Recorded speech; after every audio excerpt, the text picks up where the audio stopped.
The morning sun cast golden light across the royal gardens of Genturi Prime. Princess Valestra walked along the stone path, her silver robes flowing behind her. She was looking for her husband, and she knew exactly where he would be. Jake Morrison knelt beside a bed of blue flowers, his hands covered in dark soil.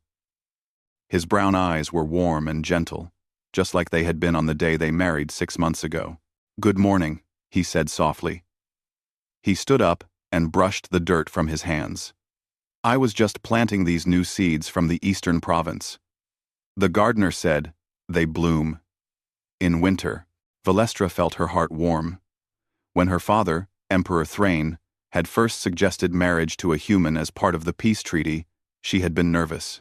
Humans were strange creatures from a distant world called Earth. He was nothing like the old stories about humans. The ancient records spoke of a violent species, always fighting and destroying. But those stories were thousands of years old. Clearly, humans had evolved beyond such primitive behavior. Jake spent his days in the palace gardens, reading philosophy books and writing poetry. He meditated for hours each morning, sitting so still that birds would land on his shoulders. He never raised his voice, never showed anger, never displayed anything but calm kindness to everyone he met. "The council meeting is in an hour," Valestra reminded him. "Father wants to discuss the new trade routes with the northern systems." Jake nodded. "I'll clean up and join you." He touched her hand gently before heading toward the palace. Valestra watched him go. Her friend, Lady Mira, had been right. Humans were a peaceful people now, fully civilized, and ready to join the greater galactic community. Earth had sent only the best of their kind as ambassadors and diplomats. In the palace courtyard, 2 humans stood guard near the main entrance. Lieutenant Sophie Clark and Sergeant Ben Hayes were part of Jake's security detail. They wore simple blue uniforms and smiled politely at anyone who passed by. Most Gentari assumed they were merely ceremonial. Like the decorative guards at ancient temples, Sophie was a tall woman with short blonde hair and a friendly face.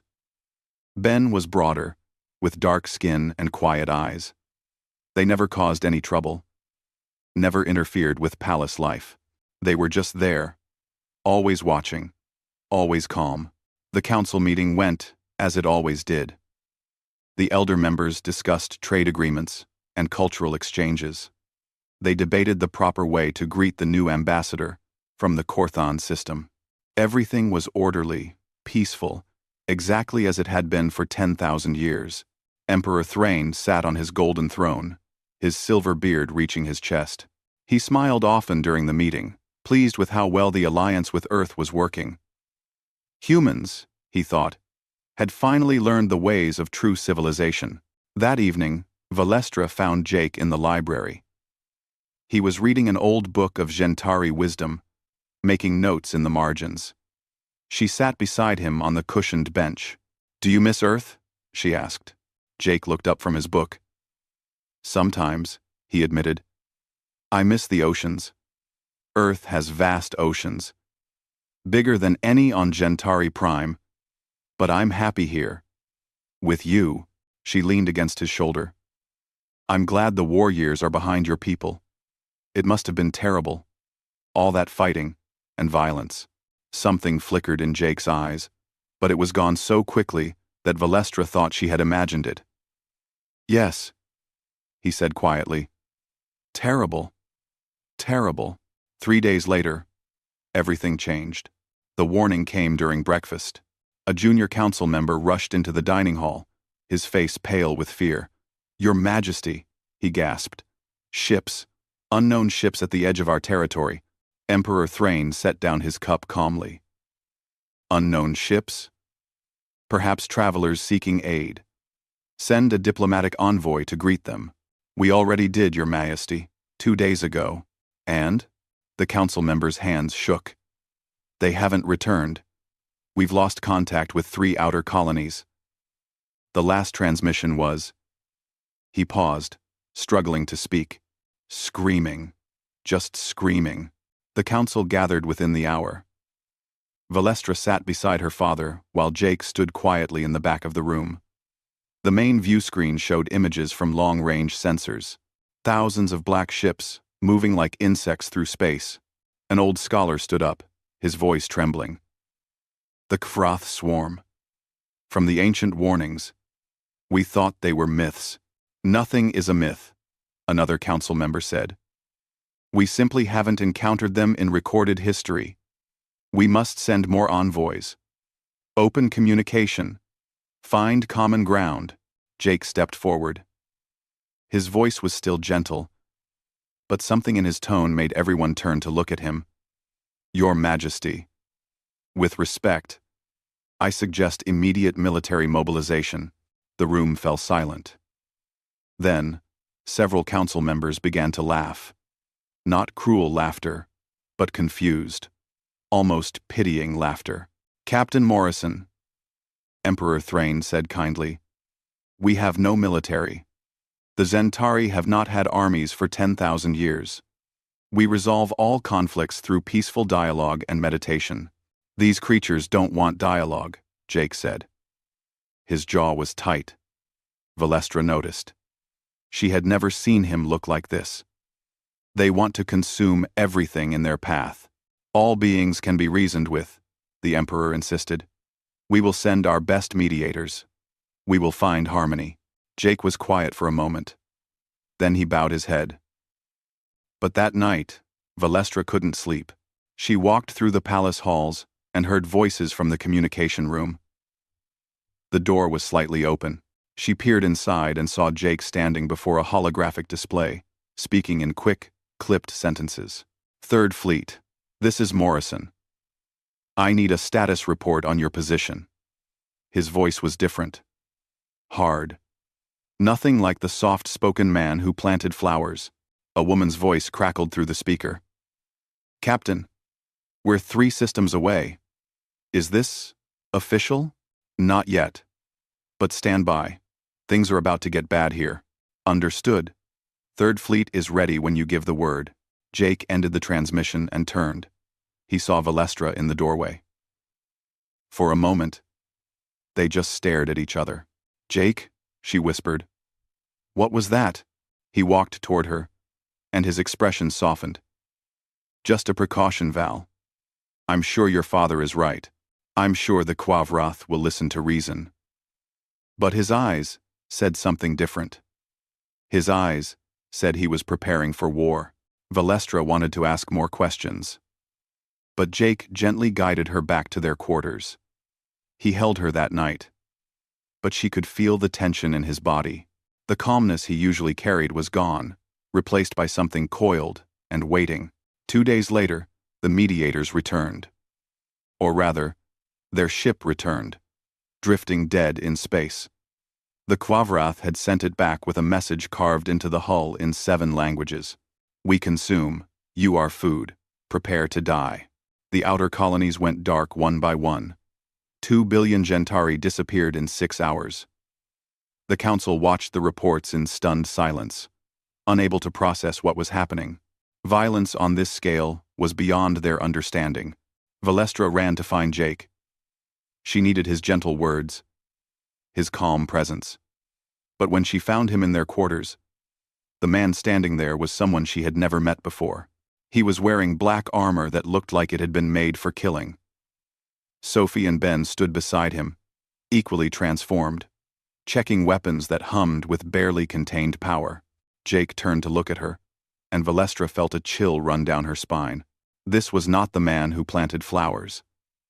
Valestra stood frozen in the doorway. Her husband looked like a stranger. The black armor covered him from neck to feet, fitted perfectly to his body. Strange symbols marked the chest plate. Weapons she didn't recognize hung from his belt. Jake? Her voice came out as a whisper. He looked at her, and for just a moment, his eyes softened. I'm sorry you have to see this, Val. I really hoped you never would. Sophie checked her rifle one more time. The metallic click echoing in the room. Ben strapped another knife to his boot. They moved with practiced efficiency, like they had done this 1,000 times before. See what? Valestra asked. What is all this? Jake walked over to her slowly. He reached out to touch her face, but stopped when he saw her flinch. He lowered his hand. Val, I need to speak with your father. Right now. Will you take me to him? She nodded, unable to find words. The Emperor was in the war room. Except the Genturi didn't call it that, because they had never had wars. They called it the Crisis Management Center. The council members stood around a large table, watching holographic images of the Krath fleet advancing through their territory. Your Majesty, Jake said as he entered. Every head turned to stare at him. The council members gasped at his appearance. Emperor Thrain stood up slowly. Captain Morrison, what is the meaning of this? Costume? It's not a costume, Jake said. His voice was respectful but firm. Your Majesty, I've contacted Earth's Third Fleet. They're 3 systems away. They can be here in 18 hours if you give permission. Permission for what? The Emperor asked. To defend Genturi Prime. To stop the Krath. One of the elder council members stepped forward. Young man, we appreciate your concern, but violence is not the answer. We have sent another group of mediators. Surely the Krath will understand that we mean them no harm. Jake's jaw tightened. Valestra saw a muscle twitch in his cheek. They've already killed 2 billion of your people. They're not interested in peace. All beings are interested in peace, the Emperor said gently. It is the natural state of intelligent life. We simply need to help them see this truth. No, Jake said. The word came out harder than before. No. That's not true. Some beings only understand strength. The Krath are a parasitic species. They consume civilizations. It's what they do. It's all they do. The room fell silent. No one knew what to say. The Genturi had built their entire society on the belief that all conflicts could be resolved peacefully. The idea that some beings couldn't be reasoned with was foreign to them. We must try, the Emperor finally said. We must always try. Peace. First. Jake took a deep breath.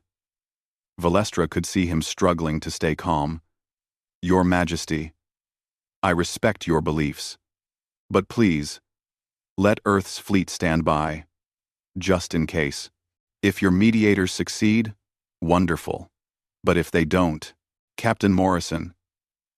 The Emperor interrupted, his voice growing cold. I will not have war machines in orbit around my planet. I will not send the message to the galaxy that the Genturi have abandoned 10,000 years of peace. The answer is no. No. Jake stared at the Emperor for a long moment, then he bowed his head. As you wish. Your Majesty. He turned and walked out of the room. Valestra followed him into the hallway. Jake, wait. He stopped but didn't turn around. His shoulders were tense under the black armor. What's happening to you? She asked. You're scaring me. Jake turned slowly. The gentleness was back in his eyes, but underneath it, Valestra could see something else, something dark and dangerous. I'm trying to save your people, Val. That's all I've ever wanted to do. By bringing warships, by threatening violence, by being prepared for what's coming. He reached out and took her hand. Val, there are things about Earth you don't know. Things about humans. We're not what you think we are. What do you mean? Before he could answer, an alarm blared through the palace. Red lights flashed along the corridors. A voice came over the intercom. Panicked and shaking. Emergency. The second mediator ship has been destroyed. Krath forces are entering the inner system. All citizens must take shelter immediately. Jake's hand tightened on hers. It's starting. The next few hours were chaos. The Genturi had no weapons, no defenses, no way to fight back. They had shields around the major cities, but those were designed to protect against natural disasters, not military attacks. Valestra stayed in the palace command center with her father. They watched the screens as Krath ships poured into the system like a swarm of black locusts, thousands upon thousands of them, blotting out the stars. Jake stood in the corner of the room, silent and still. Sophie and Ben flanked him. All three of them watched the screens with expressions that Valestra couldn't read. "They're heading for the agricultural colonies," one of the technicians reported. "Population centers. They're targeting civilians." Emperor Thrane's face went pale. "Send them a message. Tell them we surrender. Tell them they can have whatever they want," the technician tried. The Krath response came seconds later. It was a video transmission showing the interior of one of the agricultural colonies. Valestra turned away, but she couldn't unsee it. The Krath were feeding. On people. On children. Someone in the command center screamed. Another person started crying. The Genturi had never experienced war, had never seen true violence. They didn't have the mental framework to process what they were witnessing. Jake moved then. He walked to the main console and pressed several buttons. A communication channel opened. "Third Fleet. This is Captain Morrison. Authorization code Delta 79er. I'm requesting immediate emergency intervention under the Sentinel Protocol."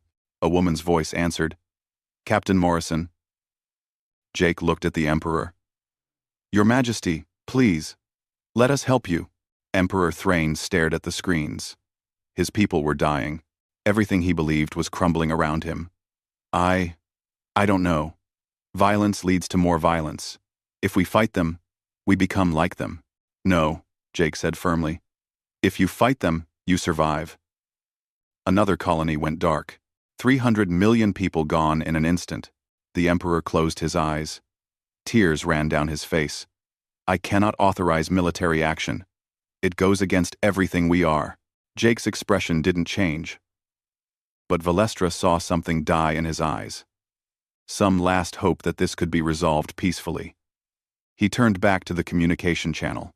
"Admiral Grant, the Genturi government has not authorized intervention." "Understood, Captain. We'll hold position at the system's edge." "I'm sorry."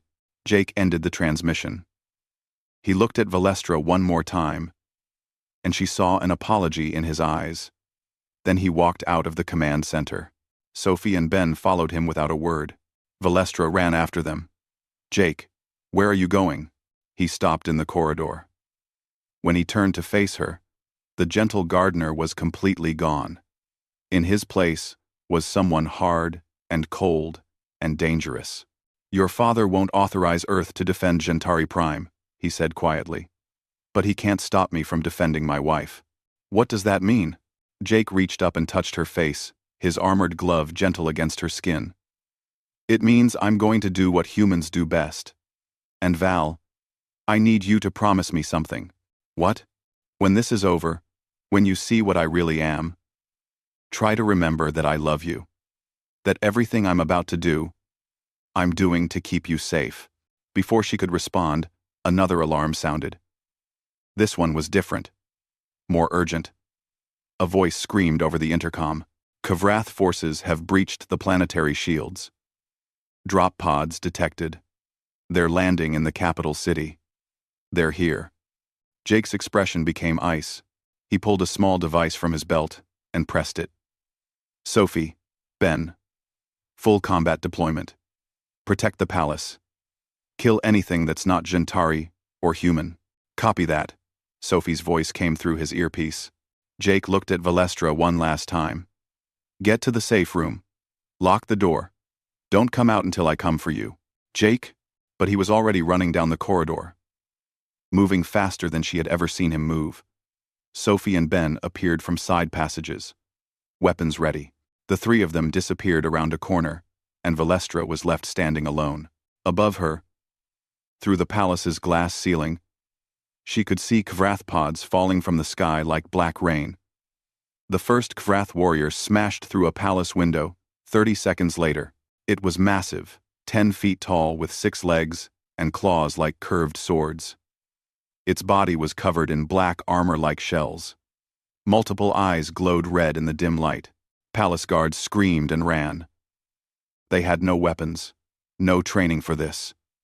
The Krath moved through them like a blade through water, cutting down anyone in its path. Then Jake appeared. Valestra had ducked behind a pillar when the window broke. She watched, unable to look away, as her husband moved through the corridor like death itself. He didn't run. He walked with purpose, steady and calm. The Krath saw him and charged.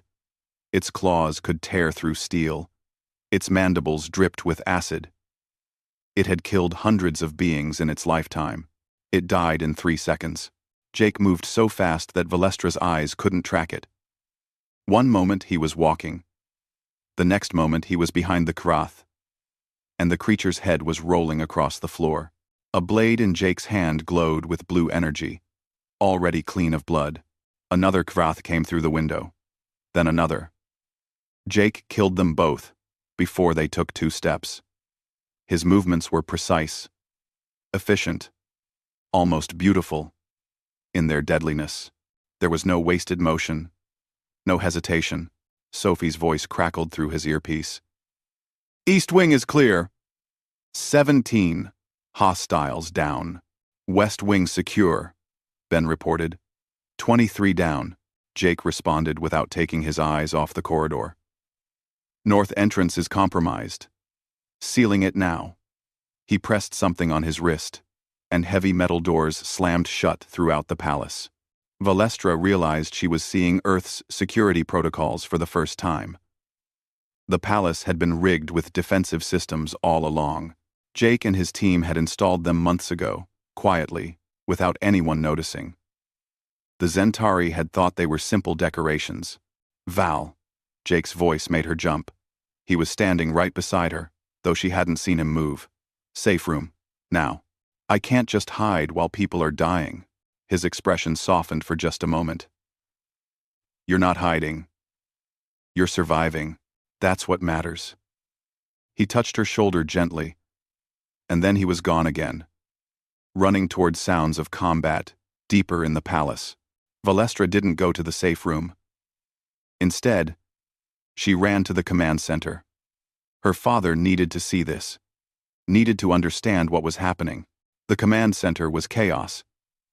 Technicians shouted over each other. Screens showed Krav forces landing all over the capital city.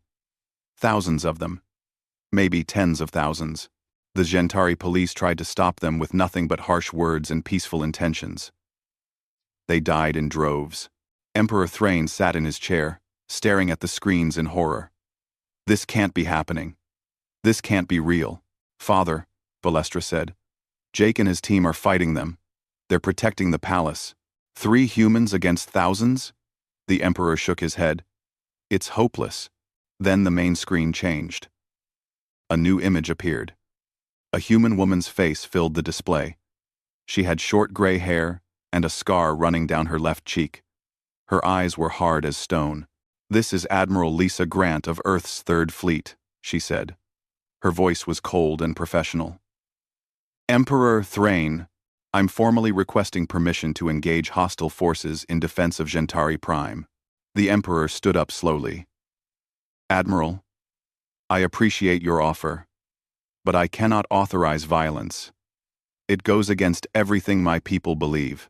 Your Majesty, with respect, your people are dying right now. Every second you delay, more of them die. Violence only breeds more violence. Admiral Grant's expression didn't change.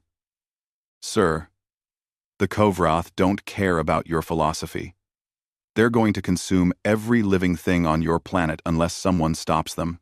Let us be that someone. The Emperor looked around the room. Every face showed fear, confusion, desperation. These were people who had never known war, never imagined they would need to make such a choice. If I say yes, the Emperor said quietly, if I authorize military action, the Genturi become just another violent species. We lose what makes us special. If you say no, Admiral Grant replied, the Genturi become extinct. You choose, which matters more. The silence in the room was heavy. Outside, screams echoed through the palace halls. Kovrath warriors were getting closer to the command center despite Jake's efforts. Emperor Thrain closed his eyes. When he opened them again, something had broken inside him. "Do what you must, Admiral." "Copy that, Your Majesty." Third Fleet engaging now. The screen changed to show the space above Genturi Prime. Valestra watched as 12 massive ships appeared from behind the planet's moon. They had been hiding there, waiting. Earth's Third Fleet had been in position the entire time. The fleet moved into formation with practiced precision. Smaller ships launched from the carriers, hundreds of them, like silver birds of prey. They dove toward the Kavrath swarm without hesitation. What happened next would be burned into Valestra's memory forever. Earth's weapons were nothing like Gentari technology. Railguns fired metal slugs at incredible speeds, turning Kavrath ships into clouds of debris. Missiles streaked through space, each one finding its target with perfect accuracy. Laser batteries cut through armor like paper. But it wasn't the technology that shocked Valestra. It was the fury behind it. The human pilots didn't fight like machines. They fought with rage, with purpose, with a controlled violence that was terrifying to witness. A pilot named Danny Crawford destroyed 40 Kavrath fighters in 15 minutes. His communication channel was open, and Valestra could hear him laughing as he killed. "That's for Colony 7, he said as another Kavrath ship exploded. "That's for the children you murdered. That's for thinking you could attack our friends and get away with it." Admiral Grant's voice cut through all channels, broadcasting to the Kavrath fleet. "You made a mistake coming here. The Gentari are under Earth's protection. Every single one of you dies today. No survivors, no mercy. We will hunt you to the edge of the galaxy and beyond." The Kavrath tried to retreat. Earth's fleet didn't let them. They pursued, killed, destroyed. The space around Genturi Prime became a graveyard. On the ground, Jake received a communication. Valestra was close enough to hear it through his earpiece. "Captain Morrison, this is Admiral Grant. Ground teams are inbound. Hold position for 3 minutes." "Copy that," Jake responded. "Palace is secure. We've eliminated 47 hostiles. No Gentari casualties. In the protected zones." 3 minutes later, dropships landed in the palace courtyard. Human soldiers poured out, hundreds of them. They wore the same black armor as Jake. They carried weapons that hummed with deadly power. They moved like wolves, coordinated and lethal. The Kavrath forces in the capital city lasted another 20 minutes. Valestra watched it all from the command center. The screens showed human soldiers clearing streets, protecting Gentari civilians, killing Kavrath with brutal efficiency. These weren't the gentle diplomats Earth had sent to the peace talks. These were warriors, and they were very good at their job. By nightfall, the capital city was clear. The Kavrath forces on the planet were either dead or trapped in isolated pockets, being systematically eliminated. In space, the battle continued. The Kavrath had brought 3,000 ships. Earth's Third Fleet numbered less than 60, but the humans fought with a coordination and ferocity that made up for their smaller numbers. Valestra found Jake in the palace gardens. He was sitting on a stone bench, cleaning blood from his armor. Bodies of Krath warriors lay scattered among the flowers he had planted. The contrast was jarring. She sat down beside him. Neither spoke for a long moment. "You knew," she finally said. "You knew they were coming." "I suspected." The Kavrath follow a pattern. They hit civilizations that can't defend themselves. Jake looked at her. "I'm sorry. I lied to you. About who I am." Jake looked at what I am. "What are you, Jake?" He was quiet, choosing his words carefully. "Earth's diplomatic corps are all former special forces. We're soldiers first. We learn poetry and philosophy and gardening because those things make us better at our jobs. But underneath it all, we're what we've always been. Killers," Valestra whispered. "Protectors," Jake corrected. "There's a difference. We don't kill because we enjoy it. We kill because sometimes it's the only way to protect innocent people." Valestra looked at the dead Krath around them. You did enjoy it, though. I saw your face when you were fighting. You smiled. Jake didn't deny it. Yes. Because every Krath I killed was one that couldn't hurt you. That made me happy. 5. In the command center, Emperor Thrain watched Admiral Grant's face on the screen. The battle in space was turning. The Krath fleet was breaking apart, trying desperately to escape. Admiral, the Emperor said, the Krath are retreating. You've won. Please, let them go. Admiral Grant's expression was carved from ice. No, Your Majesty. But the threat is over. There's no need for more killing. With respect, sir, you're wrong. If we let them escape, they'll rebuild. They'll attack someone else, maybe even come back here in a few years. She leaned closer to the camera. The Krath chose to be predators. They chose to hunt species that couldn't fight back. Today they learn what happens when they pick the wrong prey. Today the predators become the hunted. The Emperor watched helplessly as Earth's fleet pursued the fleeing Kavrath ships. Not a single one escaped. The battle for Genturi Prime lasted 18 hours. For the Genturi people who had never witnessed war, it felt like 18 years. Valestra stayed in the palace, watching everything unfold on the command center screens. Her father sat beside her, his face growing older with each passing hour. The other council members had fallen silent. There was nothing left to say. Earth's Third Fleet fought like nothing the Genturi had ever imagined. The human ships moved through space with deadly grace, their weapons firing in coordinated patterns that turned the Krath swarm into expanding clouds of debris. But the Krath had numbers on their side. For every ship the humans destroyed, 2 more appeared. The Krath kept coming, wave after wave, like they had infinite resources. Admiral Grant's flagship, the Valiant, took heavy fire. Valestra watched the damage reports scroll across the screen. Hull breaches on decks 7 through 12. Weapons systems at 60%. Shields failing.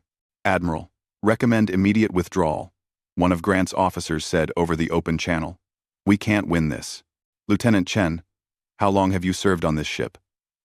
Admiral Grant's voice was steady, calm. 6 years, ma'am. In those 6 years, have you ever seen the Valiant run from a fight? A pause. No, ma'am. Then why would we start now? All weapons. Focus fire on their command carrier. I want that thing dead in the next 5 minutes.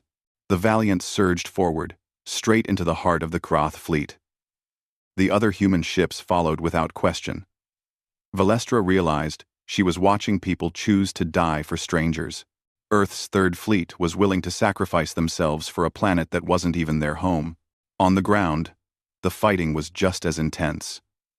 Krath warriors had landed in every major city across Genturi Prime. Human soldiers fought them, street by street, building by building. Valestra watched footage from cameras throughout the capital. She saw a human named Corporal Ryan Wells hold a doorway alone for 20 minutes, protecting 30 Genturi children who had taken shelter in a school. He killed 18 Kavrath before reinforcements arrived. When they pulled him out, he had 7 broken bones and was still trying to stand up to keep fighting. She saw Lieutenant Sophie Clark lead a team to rescue trapped civilians from a collapsed building. Quaff forces surrounded them. Sophie's team fought for 2 hours, outnumbered 5-1, until every civilian was safely evacuated. 3 of her soldiers didn't make it out. She saw Sergeant Ben Hayes carry an injured Genturi child through active combat zones, his body shielding the child from enemy fire. He took 4 hits to his armor but never stopped moving until the child was safe with medics. And she saw Jake. Her husband moved through the palace like a ghost, appearing wherever the Kavrath tried to break through. He seemed to be everywhere at once, protecting the royal family, the council members, anyone who couldn't protect themselves. A Quaff warrior nearly twice his size cornered 3 Genturi servants in the kitchen. Jake arrived before it could strike. Valestra watched the security footage later. The fight lasted 8 seconds. Jake didn't just kill the Kavrath. He destroyed it with such fury that the servants couldn't stop shaking even after he had assured them they were safe. Your Majesty, a technician called out. We're getting reports from the outer colonies, the ones the Krath attacked first. Emperor Thrain looked up. What kind of reports? Survivors, sir. Human teams found survivors hidden in underground shelters. They're evacuating them now. More screens lit up with images. Human soldiers carrying Genturi children to safety. Human medics treating wounded civilians. Human engineers repairing damaged life support systems. Everywhere the Krath had struck, Earth's forces were there, saving who they could, fighting to protect the rest. Valestra felt tears on her face. She had been so wrong about humans. They weren't gentle because they had evolved beyond violence. They were gentle because they chose to be, despite being so very good at violence. In space, the tide of battle slowly began to turn. The Kavrath command carrier exploded in a brilliant flash, destroyed by concentrated fire from the Valiant and 3 destroyer escorts. The Krath fleet fell into chaos without leadership. Admiral Grant didn't let up. All ships, pursue and destroy. I want a full sweep of the system. Any Krath vessel that's still operational becomes a priority target. One of her officers hesitated. Ma'am, some of their ships are trying to surrender. The Krath don't take prisoners, Lieutenant. They don't show mercy. They consume everything they touch. Admiral Grant's voice grew colder. Grew. Admiral Grant's. Grew. They made their choice when they attacked a peaceful civilization. Now, they live with the consequences. No quarter. No survivors. The hunt continued. Human fighters chased down fleeing Kavrath ships, destroying them before they could escape to hyperspace. It was methodical, brutal, and absolutely thorough. Valestra watched a pilot named Captain Nicole Ford pursue a damaged Kavrath cruiser. The enemy ship was clearly trying to run, its engines sputtering. Ford could have let it go. Instead, she lined up her shot with perfect precision and ended it. This is for the 2 billion you murdered, Ford said over the open channel. Remember that, when you're dying, you did this to yourselves. On the palace balcony, Jake stood watch as the sun rose over the capital city. Valestra found him there, still in his blood-stained armor. Smoke rose from fires throughout the city. Bodies of Kavrath warriors littered the streets. Human soldiers moved among them, checking for survivors, helping wounded Genturi civilians. Is it over? Valestra asked. Jake shook his head. Not yet. Admiral Grant is tracking the last of their fleet. There's a nest world 3 systems from here. The Kavrath main breeding ground. He looked at her. She's going to destroy it. All of it? Every last one. The Kavrath won't get a chance to rebuild, won't get a chance to do this to anyone else. Jake's voice was quiet but firm. That's how humans fight, Val. We don't just win battles. We end threats. Permanently. Emperor Thrain appeared in the doorway behind them. He looked like he had aged 20 years overnight. Captain Morrison, I need to speak with you. Jake turned and bowed respectfully. Your Majesty. Our Majesty. Your Majesty. Your Majesty. I've been watching the battle reports. Your people have taken heavy casualties protecting mine. 30% of your fleet is damaged or destroyed. Hundreds of your soldiers are wounded. Some have died. The Emperor's voice cracked. They died for people they barely knew. For a civilization that refused to fight alongside them. They died protecting the innocent. Jake said simply. That's what we do. Why? What do you gain from this? Jake looked back out at the city. We gain allies. Friends. Partners who will remember that when they needed help, Earth was there. He paused. And we prevent another tragedy. The Krath would have consumed your entire civilization, then moved on to the next one. By stopping them here, we save billions of lives, maybe trillions. Maybe trillions. The Emperor was quiet for a long moment. I was wrong about your people, about violence. About everything. You weren't wrong, Your Majesty. Peace is the goal. It should always be the goal. Jake turned to face him. But sometimes, to preserve peace, you need people willing to fight, to get their hands dirty so others can stay clean. In space, Admiral Grant's fleet reached the Krath nest world. It was a dark planet, covered in organic structures, where the Krath bred and grew. Billions of them lived there, including young ones, non-combatants. The entire species infrastructure. Admiral Grant didn't hesitate. All ships, weapons free, planetary bombardment, pattern delta, sterilize the surface. Her officers looked at each other. One spoke up carefully. Ma'am, there are civilian Krath down there. Young ones. The Krath don't have civilians, Commander. They're all part of the swarm. Every single one would grow up to hunt and kill and consume. She looked at the planet on her main screen. They made their species into a plague. We're the cure. Fire when ready. The bombardment began. Missiles streaked down from orbit, each one carrying enough firepower to level a city. The Krath tried to fight back, but their planetary defenses were designed to stop other Krath, not human weapons. It took 4 hours to completely sterilize the planet. When it was done, nothing lived on the surface. The Krath species was functionally extinct. A few scattered groups might exist in distant systems, but never again would they threaten entire civilizations. Admiral Grant broadcast on all frequencies, sending a message to every species in the galaxy that might be listening. This is Admiral Lisa Grant of Earth's Third Fleet. Let it be known that the Krath swarm has been eliminated. They attacked a peaceful civilization under Earth's protection. This was their punishment. Let it also be known that the Genturi people are now formally allied with humanity.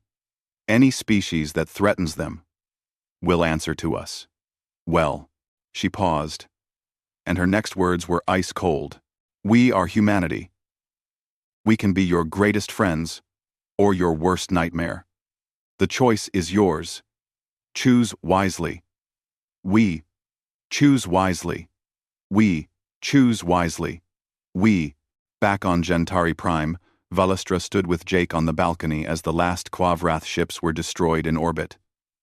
Human fighters did victory rolls above the palace, their pilots celebrating. But below, on the ground, human soldiers were helping rebuild, treating wounded, comforting the traumatized. You're monsters, Valestra whispered. But she didn't pull away when Jake took her hand. Yes, he agreed. When we need to be. 3 weeks passed before life on Genturi Prime began to feel normal again. The fires were extinguished. The bodies were removed. The damaged buildings were being rebuilt. But the scars remained, both physical and psychological. The Genturi people walked through their cities differently now. They looked at the sky with fear, wondering if more threats lurked among the stars. 10,000 years of peace had ended in 18 hours of war.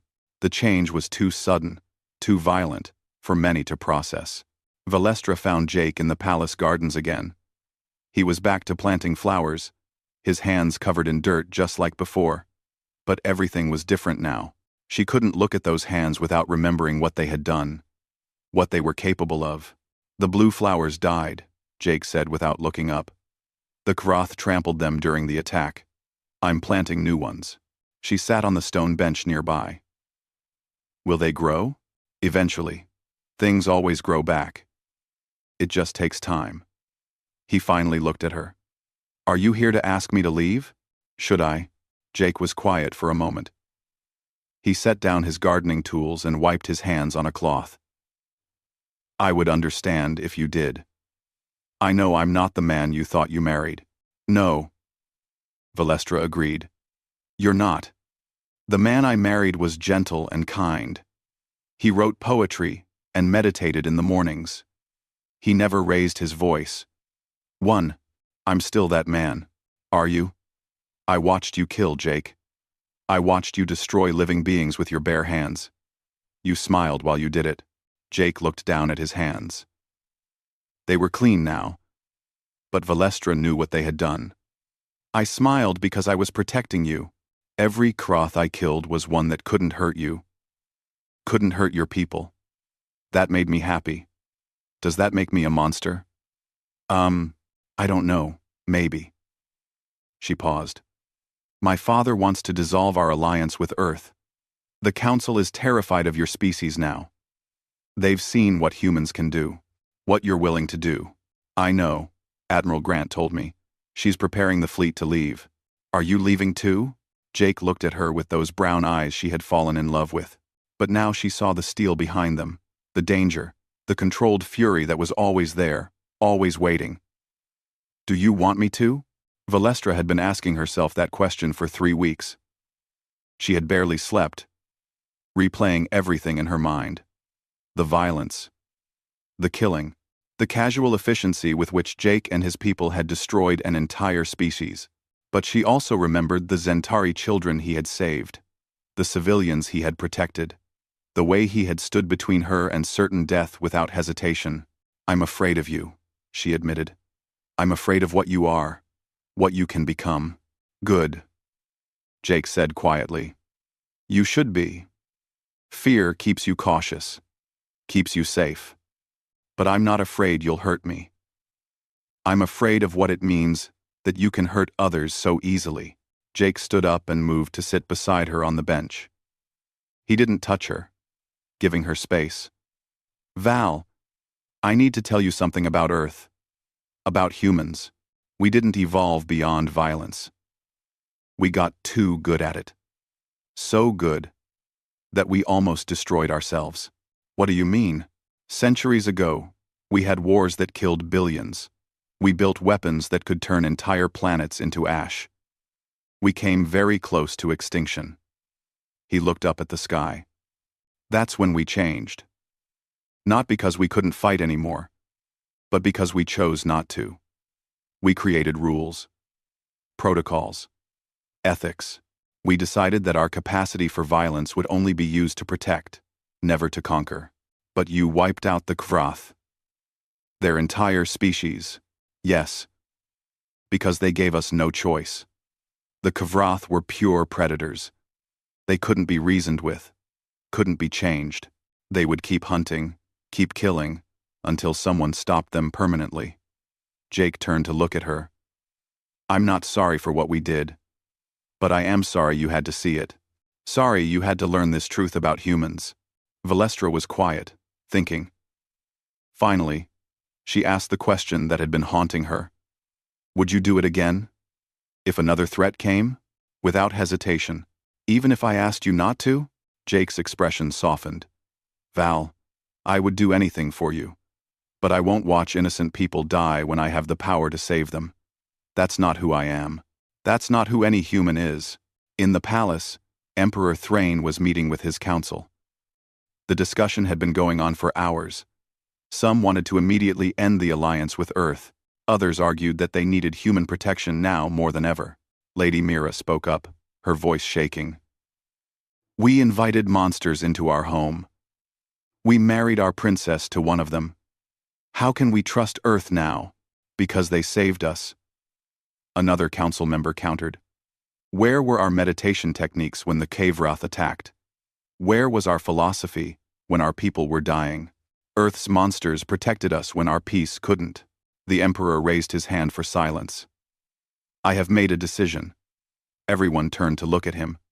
We will not dissolve the alliance with Earth. Instead, we will formalize it. Create something new. Your Majesty, please reconsider, Lady Mira begged. Humans are dangerous. Humans are dangerous. The Emperor agreed. That's exactly why we need them. He stood up, addressing the entire council. For 10,000 years, we believed peace was the natural state of the universe. We were wrong. The universe is not peaceful. It's full of threats we never imagined, because we were sheltered, protected by our isolation. He walked to the window, looking out at the city. Human soldiers still patrolled the streets, helping with reconstruction. Humans didn't destroy us. They saved us. Yes, they're capable of terrible violence. but they use that violence to protect those who can't protect themselves. That's the kind of ally we need, the council murmured, uncertain. The Emperor continued. We will propose a new agreement, the Sentinel Pact. The Genturi will provide culture, wisdom, diplomacy. Earth will provide protection. Together, we create something stronger than either species alone. That evening, Valestra found Jake packing his belongings. Her heart sank. You're leaving. Your father's meeting with Admiral Grant tomorrow. I thought it would be easier if I wasn't here. He's not dissolving the alliance. He's expanding it. Jake stopped packing. What? Valestra explained the Sentinel Pact. As she spoke, she watched Jake's expression change from resignation to surprise to something that might have been hope. Your father wants to formalize the alliance? After everything he saw? Because of everything he saw. He understands now. The universe isn't the peaceful place we thought it was. We need. She paused, choosing her words carefully. We need dangerous friends. Jake sat down slowly. And you? What do you want? Valestra moved to stand in front of him. I want to understand you. The real you. Not the gentle gardener you pretended to be. I wasn't pretending. That's part of who I am. But it's not all of you. No, it's not. Jake looked up at her. I'm a soldier, Val. I've killed people. Lots of people. I'm good at it. Scarily good at it. But I'm also a man who loves gardens and poetry and philosophy. Both things are true. Valestra reached out and took his hand. The same hand that had killed to protect her. Teach me. Help me understand how someone can be both. Over the next weeks, Jake did exactly that. He showed her the human philosophy of the warrior poet. The belief that those capable of violence must also understand beauty, must cultivate gentleness, must know what they're protecting. She watched him train in the mornings, moving through combat forms with deadly precision. Then, she watched him meditate in the afternoons, achieving perfect stillness. Both were forms of discipline. Both required dedication. Admiral Grant stayed in orbit, overseeing repairs to her fleet. She met with Emperor Thrain regularly, working out the details of the Sentinel Pact. Valestra attended one of these meetings. Earth will station a permanent defense force in this system, Admiral Grant explained. Small, non-invasive, but ready to respond to any threat. We'll also train Genturi volunteers in basic self-defense. Train them to fight? The Emperor looked uncomfortable. Train them to survive, Admiral Grant corrected. Your Majesty, the Kavroth won't be the last threat you face. The galaxy is full of species that see peace as weakness. You don't need to become warriors, but you need to understand how warriors think. The Emperor nodded slowly. And, in return? In return, the Genturi help Earth with diplomacy. You're naturally gifted at negotiation, at understanding different perspectives. You can help us talk to species we might otherwise have to fight. It was a partnership built on mutual need and mutual respect. Neither species could do alone what they could do together. 3 months after the attack, Valestra and Jake stood on the palace balcony watching the sunset. The city below was healing. New buildings rose where old ones had fallen. Genturi children played in the parks, watched over by both Genturi parents and human guards. Do you regret it? Jake asked. Marrying me? Learning what humans really are? Valestra thought about it. Honestly thought about it. Sometimes I miss the innocence. Miss believing the universe was peaceful. She turned to look at him. But I don't regret you. You're terrifying, Jake Morrison. You and all of humanity. You're capable of destroying civilizations. But we choose not to. Exactly. That's what makes you different from the Kavroth. They were monsters because they had no choice. Humans are monsters by capability, but choose to be protectors instead. She smiled. That's actually more impressive than being naturally peaceful. Jake pulled her close. I love you, Val. Both the princess who loves peace and the woman who's learning to accept necessary violence. I love you too. Both the gardener and the warrior. Below them, Sophie and Ben walked patrol through the gardens. They had been promoted, given medals by both Earth and the Genturi government. They still smiled politely at everyone. Still seemed ceremonial. But now the Genturi knew what those smiles hid. A new ambassador arrived from the Korthan Alliance the following week. He was nervous, constantly looking at the human soldiers stationed throughout the palace. During his first meeting with the Emperor, he couldn't stop staring at Jake, who stood quietly in the corner. Is it true? The ambassador finally asked. What they say about your husband, Princess Valestra? That he killed 300 Krath personally? Valestra smiled. Captain Morrison is very gentle. He spends his mornings in the garden. He writes poetry. He's wonderful with children. But the reports are accurate, Jake said calmly. I killed 347 Krath during the attack. I'd kill 3,000 more if they threatened this planet again. The ambassador went pale. Don't worry, Valestra added. You have nothing to fear from humans, as long as you respect peace. They're perfect allies. They'll trade with you, share knowledge, help you grow. She paused, her smile never fading. Just don't threaten anyone who can't defend themselves. That's when humans stop being benign. The ambassador left the meeting early and immediately sent a priority message to his homeworld. Asterisk. Maintain friendly relations with Earth at all costs. Do not provoke. Do not test. Do not assume their kindness means weakness. Asterisk. That night, Jake and Valestra walked through the gardens together. The blue flowers had started to bloom again, bringing color back to the spaces the Krath had trampled. They're beautiful, Valestra said. Things always grow back, Jake replied. Sometimes they grow back stronger. She knew he wasn't just talking about flowers. The Genturi had grown back stronger too. Still peaceful, still diplomatic, but no longer naive. They understood now that peace wasn't a gift the universe gave freely. It was something you had to protect, and humanity would help them protect it. Somewhere in orbit, Admiral Grant looked down at the planet and smiled. Earth had gained a valuable ally today. More than that, they had shown the galaxy what happened when you attacked humanity's friends. The message would spread. Other species would learn. And maybe, just maybe, the galaxy would become a more peaceful place, because everyone knew there were monsters out there who protected the innocent. Monsters like Jake Morrison, who planted flowers in the morning and destroyed civilizations by night, all to keep the people he loved safe. Valestra understood him now. Understood all of them. They were just very, very good at pretending, until the moment they needed to stop pretending. And that made them the most dangerous species in the galaxy.